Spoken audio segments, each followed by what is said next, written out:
What's up, guys? It's Mike. I just want to do a quick table talk for you on some important issues. They might be relevant to you, they might not. You might have gone through it already, or maybe you soon will go through it, or maybe, a year from now. Who knows? The issue is, human rights, civil rights, American freedoms and liberties. Now, this is something that I want you to keep in mind and why it's important for you and why it's important for me and why it's important as an American in America. So this is just something that is related to the criminal charges against me. It's related to the environment and the situation in which those charges were in, and that type of environment that was toxic, was very tense, it was very unprofessional. It was something that was unnecessary and unethical, and something that should be addressed and should be spoke about more in today's time and age, with a lot of passive aggressive issues, with a lot of people going through work, and with the economy the way it is, and people looking for jobs, and people trying to get hired and start businesses, and the economy and Wall Street, and money, trying to make money, trying to save money, trying to get money for college. So all of this is relevant to how the economy works, and something that we need to keep in mind as Americans, to be like, our work environment is important. There's a reason why there's laws. There's a reasons why there are statutes. Every state has their own general statutes. They have their own laws. They have their own policies on how they regulate the workplace environment, and why coworkers and workers that work in those environments should be kept safe and need to be kept safe from what they're working on, from their coworkers, from outside environments that influence that work environment. It's a safety hazard, and it's a safety precaution that every employee and employer should keep in mind.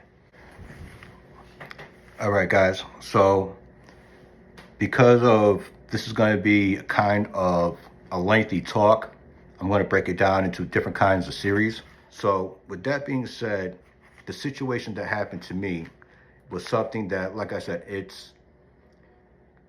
I've been saying it for over 6 months now. I've been saying it now because it's something that's unprofessional.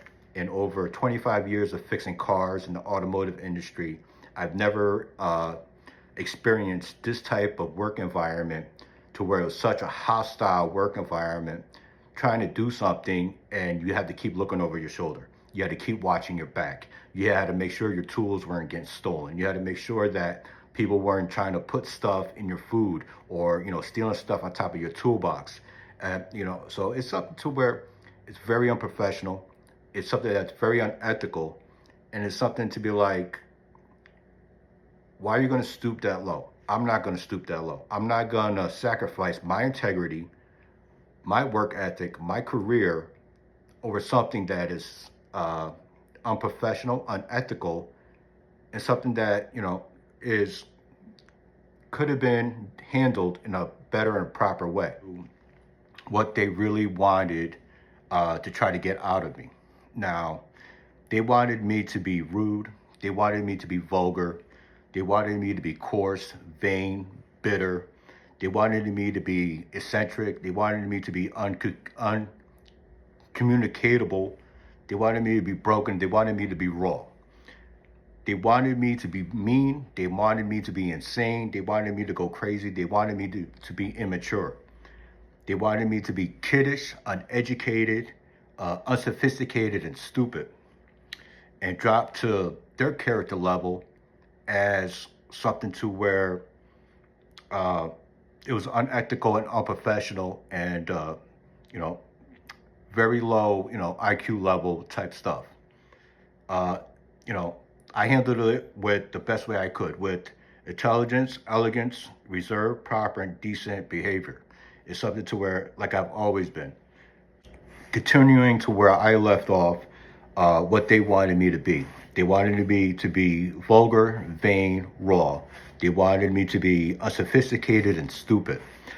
Instead, I didn't drop to the character level. Instead, I handled it with integrity, intelligence, and elegance, with reserve and proper and decent attitude, like I've always done.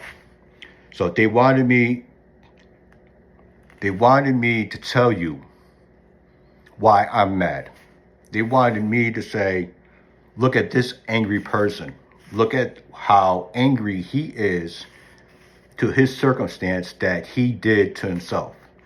And I want to say to that is incorrect. That is false. That is defamation. That is something that is not true. That is something to where if anybody was to speak to me, I will give you a clear and cut answer on exactly what the situation is and what the problems are and how to fix them and how to correct those issues from returning again. But no, they didn't want to do that. They didn't want to fix the problem. They wanted to keep the problem broken. So it's something to where instead of me telling you why I'm mad, I want to tell you what is broken. What is better? Someone who keeps their cool, who is calm and focused, or someone who's a targeter, an agitator, and a stalker. One who pushes the line until it's physical, until it's critical, and until there's damage. You guys should know that you should not wait until you get put in jail or they try to put you in jail to talk about these discussions, to talk about these topics, because they not only affect me, they affect you, they affect your neighbor, your brother, your mother, your sister. They affect everyone that is involved. They affect and is related to everyone, your family members. This is what makes human rights, civil rights so important, because it affects everybody. It affects a child all the way to an elderly person. They wanted me to tell you why I'm mad, why I'm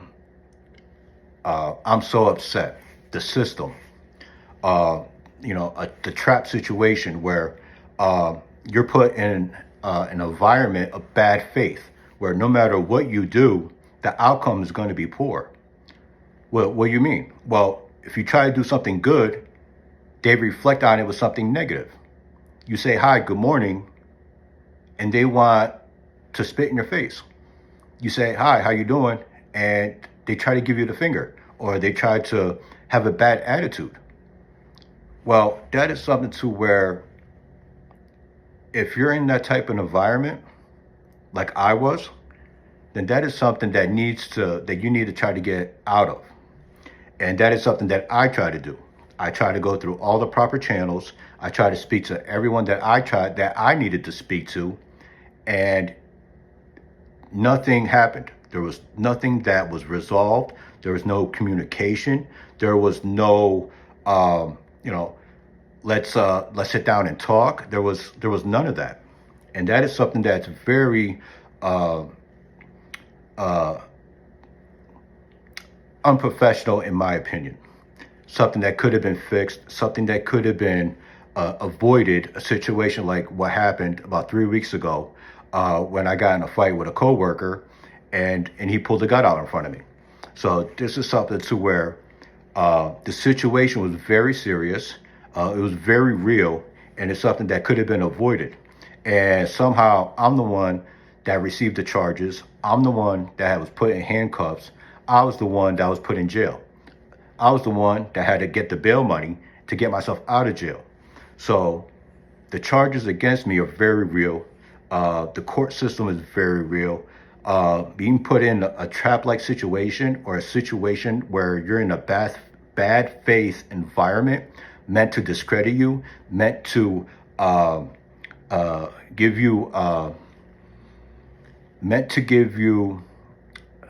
a bad sense of security, make you lose confidence in yourself, in your work ability, to give you a poor work performance issues and problems, to where you know that uh, you're working at the same type of performance level that you was before. So this is something to where it's a serious topic and serious issue because uh, it's work related, and it's related to human rights, and it's related to civil rights, and it's related to the Constitution, the Bill of Rights, and the general statutes in your particular state.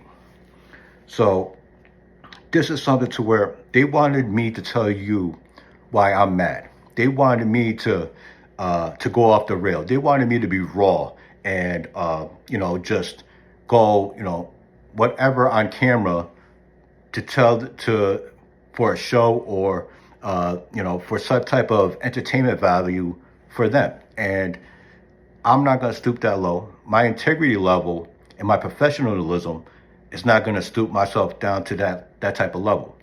Now, I've been stalked, I've been harassed, I've been targeted, I have been cyber hacked, and it's something to where the people that need to get involved need to be able to do what they need to do to get this resolved. I have two civil rights cases pending, one in New York and one in Connecticut. And with those two cases pending, all this was going on. Not with this employer, but also with the previous employer. So there's things that could have been avoided. There's things that could have been better. There's things that could have been more professional. And me making this video as something to where to show that I'm not going to tell you why I'm mad. I want to know why you're mad. I want to know why you're so upset at the situation that it's taken this long for you to try to do something. This is something that's very unprofessional. It's something to where I'm not mad, I'm not bitter, I'm not upset. I'm a human being just like everybody else. What makes you a better human being than me? What makes you a better person than me that I don't have my civil rights, my liberties, my freedoms applicable to me and what I do here in America? I'm an American citizen. I've been in this country since I was born. So it's not something to where it was done yesterday or the day before. It's something to where every American is entitled to their civil liberties. If you have your American citizenship, whether it's a visa, whether you were born here or through immigration or whatever, you have American civil liberties and freedoms. And you should not be discriminated against because of your color, because of your ethnicity, because of your background, because of it should not matter. And me being discriminated against because of some criminal past that supposedly, all those charges that happened in 2019 were supposed to be removed, were supposed to be taken off. Now, if there was something there that was an underlying cause, then that is also a civil rights issue, because you cannot discriminate because of somebody's past history. So what makes you a better human being than me? And I have no criminal record. And I've been working for over 25 years in my career as an automotive technician. So I'm just going to tell you straight up, what makes you better human than me? What have you done to say you're a better human being, a better person, a better flesh and blood person better than me? And I'm not going to tell you why I'm mad. I'm going to tell you what we need to do to fix it. And we need to get the people involved who knows how to fix these kind of problems. We need to get involved the people who want to fix these problems. We need to get the people involved in our communities that can fix these problems. And we need to get these problems fixed as soon as possible for our communities, for our people, for our children. So this is something to where needed to be said because too many people don't know how important it is to them. And we need to keep in mind that before they put you in jail, before they harass you, they intimidate you, it's important that you know what is your responsibilities and what is your rights and liberties are. Because there's certain things that people should not discriminate you against. So that is my kitchen table talk for today. I know it's going on to like 2 or 3 parts. If you have any questions, any comments, I'm going to put my email, and you can just send me an email. I know this is a serious topic. This is a serious discussion. This goes along with other topics as domestic violence that I want to speak about, with civil rights and the American Constitution and the Bill of Rights, because all of these are pertaining to we as American citizens live through every day in our everyday lives. And we as a community, we as a people need to be able to do better in order to give better, in order to live better. So with that, I want to say thank you. Have a good night, and God bless America, and thank you for watching.